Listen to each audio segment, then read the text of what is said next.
അപ്പോൾ ഒരു day in my life ചെയ്യണമെന്ന് എനിക്ക് ഭയങ്കര ആഗ്രഹം ഉണ്ടായിരുന്നു. സോ ഇന്നാണ് അതിനൊരു സമയം കിട്ടിയത്. അപ്പോൾ ഞാൻ രാവിലെ അല്ല ഉച്ചരയൊക്കെ ആയപ്പോൾ എഴുന്നേറ്റ് ഒരു 12 മണിയൊക്കെ ആയെന്ന് തോന്നുന്നു. കാരണം അന്ന് രാവിലെ ക്ലാസ് ഇല്ല. സോ ജസ്റ്റ് ഒരു സിമ്പിൾ സ്കിൻ കെയർ ഒക്കെ ചെയ്തിട്ട് നേരെ ചായ ഇടാൻ പോയി. ഫസ്റ്റ് രാവിലെ എഴുന്നേൽക്കുമ്പോൾ ഒരു ചായ കുടിച്ചില്ല എന്ന് വെച്ചാൽ ഒരു സുഖമില്ല. അപ്പോൾ ചായയൊക്കെ കുടിച്ച് നല്ല കടുപ്പത്തിൽ കുടിച്ചിട്ട് ബ്രേക്ക്ഫാസ്റ്റ് ഉണ്ടാക്കി. അപ്പോൾ സിമ്പിളായിട്ട് ഉണ്ടാക്കാൻ പറ്റുന്ന ബ്രേക്ക്ഫാസ്റ്റ് ബ്രെഡും മുട്ടയുമാണ്. സോ ഞാൻ അതുണ്ടാക്കി കഴിച്ച് കുറച്ച് നേരം ഇങ്ങനെ സ്കൈ ഒക്കെ കണ്ടിരുന്നു. എന്ത് ഭംഗിയുള്ള സ്കൈ ആയിരുന്നു. അപ്പം ഞാൻ കുറച്ച് ചെടിയൊക്കെ വാങ്ങിയിട്ടുണ്ടായിരുന്നു. അതൊക്കെ സെറ്റപ്പ് ചെയ്ത് ഇതുപോലെ വെച്ചു, നല്ല വ്യൂവിന് വേണ്ടിയിട്ട്.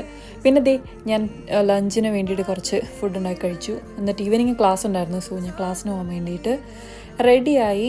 ക്ലാസ് 4 hours ആയിരുന്നു. അപ്പോൾ 4 hours ക്ലാസ്സൊക്കെ അറ്റൻഡ് ചെയ്ത് വീട്ടിൽ വന്നപ്പോഴത്തേനും വിശന്ന് ഞാൻ വേഗം കുറച്ച് ഓട്സ് കഴിച്ചു. എന്നിട്ട് ഡിന്നർ കഴിക്കാൻ വേണ്ടിയിട്ട് ഒരു ദോശയൊക്കെ ഉണ്ടാക്കി കഴിച്ചു കഴിഞ്ഞ് കിടന്നുറങ്ങി. That's it. ബൈ.